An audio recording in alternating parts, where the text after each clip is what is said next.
Good morning बच्चों।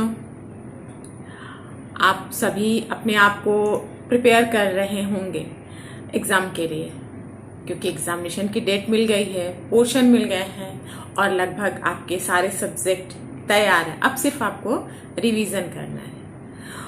और exam कैसे होगा इस बात को लेके आप सब काफ़ी डाउटफुल हैं कि ऑनलाइन एग्ज़ाम कैसे होगा। हर बार आदत है ना रिटन देने की, तो इस बार थोड़ा आप लोग के लिए प्रॉब्लम कुछ भी नहीं है। जैसे आप पढ़ते हैं वैसे ही एग्ज़ाम भी देंगे, कोई टेंशन नहीं है, कोई प्रॉब्लम नहीं है। एकदम रिलैक्स होके सिर्फ और बेटा सिर्फ पढ़ाई करिए। एक सबसे इम्पोर्टेंट बात बता दे बेटा, जो भी चैप्टर आप पढ़ रहे हैं उस चैप्टर को पूरा पढ़िए। पूरा पढ़ने का मतलब होता है कि आप लोग सिर्फ एक्सरसाइजेज लर्न करते हैं, तो एक्सरसाइज लर्न करने से भी ज़्यादा ज़रूरी है बेटा कि आप उस चैप्टर को पूरा पढ़ें। पूरा पढ़ें मतलब चैप्टर जहाँ से स्टार्ट होता है और जहाँ तक ख़त्म होता है, अंदर का मैटर भी आपको पता होना चाहिए। सिर्फ क्वेश्चन आंसर लिख लेना और उसको लर्न कर लेना ये सही नहीं है, क्योंकि इस बार जो एग्ज़ाम हो रहा है उसमें सबसे बड़ी बात है कि आपको कहीं से भी कुछ भी पूछा जा सकता है। लगभग सभी लोगों ने बताया है कि बुक के अंदर से भी पूछा जा सकता है। ठीक है, तो जब आप हर लाइन अच्छे से रीडिंग लगाए रहे होंगे तो कोई प्रॉब्लम नहीं होगी। वैसे भी जहाँ तक हमें लगता है और हमें पूरा यकीन है अपने बच्चों पे कि वो पूरी बुक जरूर रीडिंग लगाते होंगे। और लगाने से अच्छा ये होता है बेटा कि चीज़ें अच्छे से समझ में आती हैं, क्योंकि बार बार तो एक ही क्लास में रहना है नहीं ना कि हम बाद में पढ़ लेंगे। पढ़ना है, जो करना है पूरे मन से करिए, पूरे मनोयोग से करिए। आप सभी को, जैसा कि सभी टीचर्स ने आप लोगों को बता दिया है कि एक क्वेश्चन रहेंगे, उसके 3 ऑप्शन दिए जाएंगे। जो ऑप्शन सही होगा उस पर आपको क्लिक करना है, टिक लगाना है। ठीक है, और हर क्वेश्चन का मतलब होता है कि संस्कृत में आपके पास 1 वर्ड आंसर है, अनुवाद है, शब्द अर्थ है, फिलिंग द ब्लैंक्स है, शब्द रूप है, धातु रूप है, सब है। सब का मतलब आपको सब पढ़ने हैं, सब पढ़ने हैं और बहुत बारीकी पढ़ने हैं। बारीकी का मतलब चीज़ों को अच्छे से लर्न करना। 1 वर्ड आंसर में 3 ऑप्शन दिए जा सकते हैं ना बेटा। कोई भी क्वेश्चन उठा लीजिए, कहीं से भी कोई भी क्वेश्चन आप उठा लीजिए। जैसे कि लिखा हुआ है कि दिनेश उकादिया चैप्टर 3 में है, तो उसका ऑप्शन बहुत सारा हो सकता है, कुछ भी दिया जा सकता है। आपको सही ऑप्शन छांट के लिखना है, टिक लगाना है उसको। इसी तरह से अनुवाद है, अनुवाद भी दिया जा सकता है। मान लीजिए हिंदी का संस्कृत बनाना होगा, आता है ना संस्कृत अनुवाद करना, तो संस्कृत बनाना होगा तो उसके संस्कृत के 3 अनुवाद दिए जा सकते हैं। जो सही होगा उसको आपको टिक लगाना होगा, क्योंकि सब कुछ आपको टीचर्स ने पढ़ा दिया है। हमने आपको संस्कृत में सब पढ़ा दिया। हमसे पहले सुधा मिस ने जो पढ़ाया है वो सब पढ़ा दिया होगा उन्होंने, और हमने जितना पढ़ाया है वहां तक, चैप्टर 8 तक ही आ रहा है। चैप्टर 8 तक आप पूरा पढ़ लेंगे। शब्द रूप में जो अगर आप लोग उसका क्वेश्चन बन सकता है, जैसे कि उसमें 8 विभक्तियां होती हैं, 7 विभक्तियां होती हैं, लास्ट होता है संबोधन। प्रथमा, द्वितीय, तृतीय, चतुर्थी, पंचमी, षष्ठी, सप्तमी और संबोधन। एक वचन, द्विवचन और बहुवचन, ये सारी चीजें होती हैं। जैसा कि आप जानते हैं, सपोज दैट मुनि का ही है, मुनि, मुनि, मुनिया, एक वचन, द्विवचन और बहुवचन। ठीक है ना बेटा। इसमें क्वेश्चन पुटअप किए जा सकते हैं ना, पूछे जा सकते हैं ना कि अगर हमने दे दिया मुनिया, कौन सी विभक्ति है, कौन सा वचन है। अगर हमने ऑप्शन में दे दिया प्रथमा विभक्ति एक वचन, द्वितीय विभक्ति बहुवचन, तृतीय विभक्ति बहुवचन, तो आपको सोचना होगा ना कि इसमें से कौन सा आंसर सही है, तो उस पर आपको टिक लगाना होगा। ठीक है ना बेटा। बेटा टेंशन लेने से या बार बार इस एक ही चीज को सोचने से बेटर है कि हम रिलैक्स होके पढ़ाई करें। जब क्वेश्चन पेपर आप लोग हमेशा वीडियो देखते हैं, पीडीएफ ऑन करके क्वेश्चन सॉल्व करते हैं, तो बेटा जब रिलैक्स होके आप, जब वो क्वेश्चन पेपर आएगा आपके सामने, आप जब क्लिक करेंगे दिखाई देगा, तो आपको वो पेपर भी, मतलब एग्जाम देना भी आसान लगने लगेगा। ठीक है, सिर्फ पहले दिन में थोड़ी सी टेंशन रहती है, वो भी अगर आप लोग को सब टीचर प्रैक्टिस के थ्रू आपको बता ही दे रहे हैं कैसे कैसे करना है, तो जहां तक हम मानते हैं कहीं कोई परेशानी आप लोगों को हो ही नहीं सकती। ठीक है, आइए हम आपको कुछ क्वेश्चन दे देते हैं ताकि आप उसको सॉल्व करें। हाँ, तो बेटा हम आपको कुछ क्वेश्चंस बना के बता दे रहे हैं यहाँ पे। पहला क्वेश्चन, सपोज दैट आपके पास क्वेश्चन है कि देया का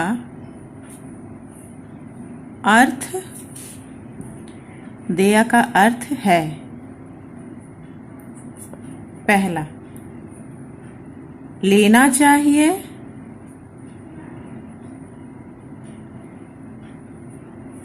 दूसरा देना चाहिए, और हमने तीसरा ऑप्शन दे दिया पाना चाहिए। अगर आपने बेटा वर्ड मीनिंग पढ़ा होगा, वर्ड मीनिंग अगर आप लोगों ने लर्न किया होगा तो आपको पता चल जाएगा कि देया का अर्थ क्या होता है। ठीक है, देया का अर्थ होता है देना चाहिए। तो आप क्या करेंगे, सेकंड ऑप्शन पर क्लिक कर देंगे, टिक लगा देंगे। ठीक है ना बेटा। मतलब ये कि जब एक वर्ड दिया गया है आपको वर्ड मीनिंग से या कहीं से भी अगर दिया गया है तो आप उसका सही ऑप्शन जो होगा, जो आपको 3 ऑप्शन दिए जाएंगे, इसमें से जो सही ऑप्शन होगा उस पे आपको टिक लगाना होगा। ठीक है ना बेटा। सेकंड क्वेश्चन आप इसको ऐसे देख लीजिए कि आप दूसरा क्वेश्चन अगर बनाना हुआ तो उसको कैसे बनाएंगे। सेकंड क्वेश्चन अगर आपको बनाना हुआ, दिया गया अगर आपको, तो आप कैसे बनाएंगे। जैसे क्वेश्चन पूछा जाता है, मूढ़ता देशात डैश नेया। ठीक है, इसका फर्स्ट ऑप्शन, सेकंड ऑप्शन और थर्ड ऑप्शन, तीनों ऑप्शन अगर आपको दिए जाते हैं तो इसमें क्या होगा। क्वेश्चन पूछ रहा है ना, मूढ़ा देशा नेया। पहला ऑप्शन हम लिख सकते हैं द्रुतम दूरे त्वया, या हम लिख सकते हैं त्यक्त्वा विपन्नो,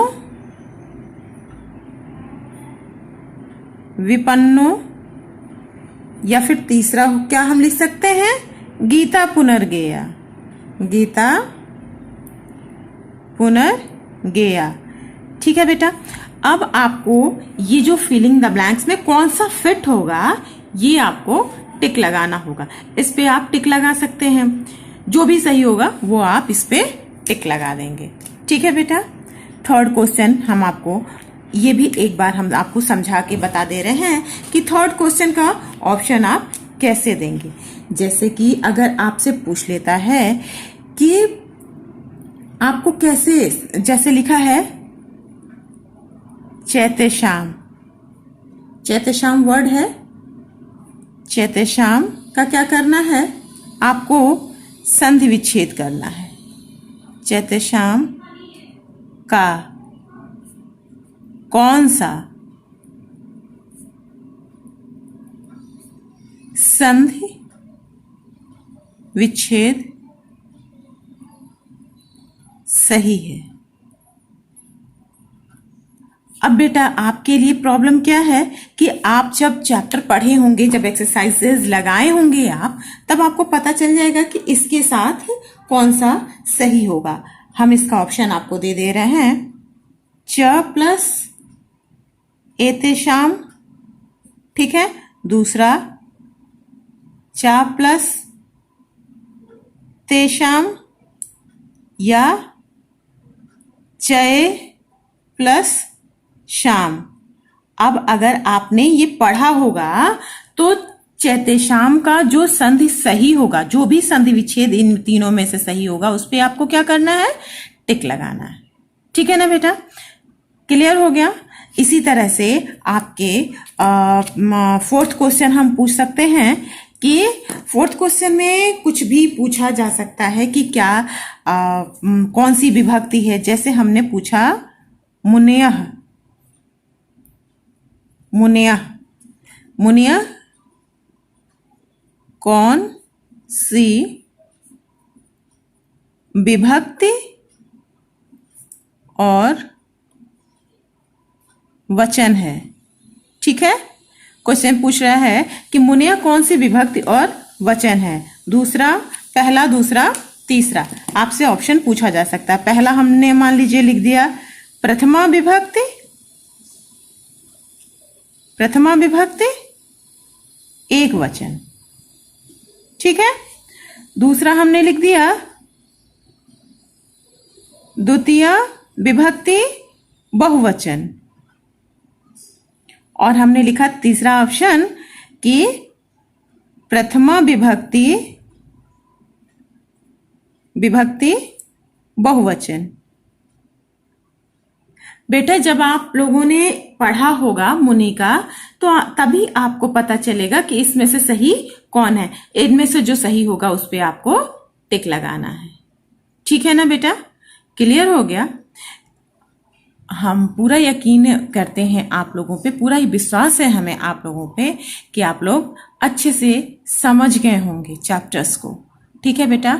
घबराने की जरूरत नहीं है, रिलैक्स होके पेपर दीजिए, ठीक है बच्चों। हम आपको कुछ क्वेश्चन दे रहे हैं, आप उसके अनुसार सॉल्व करने की कोशिश करिएगा, ठीक है। ऑल द बेस्ट बेटा, थैंक यू। जैसा हमने आपको समझा दिया इसके अनुसार अब आप अपनी प्रैक्टिस शुरू कर दीजिए। जो भी चैप्टर्स है उसमें वन वर्ड आंसर या जो कुछ भी है पूरे का पूरा उसको आप पढ़ना समझना शुरू कर दीजिए, ठीक है बेटा। अगर कोई प्रॉब्लम होती है तो हम हर वक्त आपके साथ हैं, आप हमसे पूछ सकते हैं, ठीक है बेटा। अब इस अगर चीज़ें कहीं कुछ डाउटफुल हैं तो बुक देखिए, हमसे पूछिए, और अगर उसके बाद भी कहीं कोई प्रॉब्लम है तो एक बार वीडियो फिर से देख लीजिएगा, ठीक है बेटा। ऑल द बेस्ट बच्चों, थैंक यू।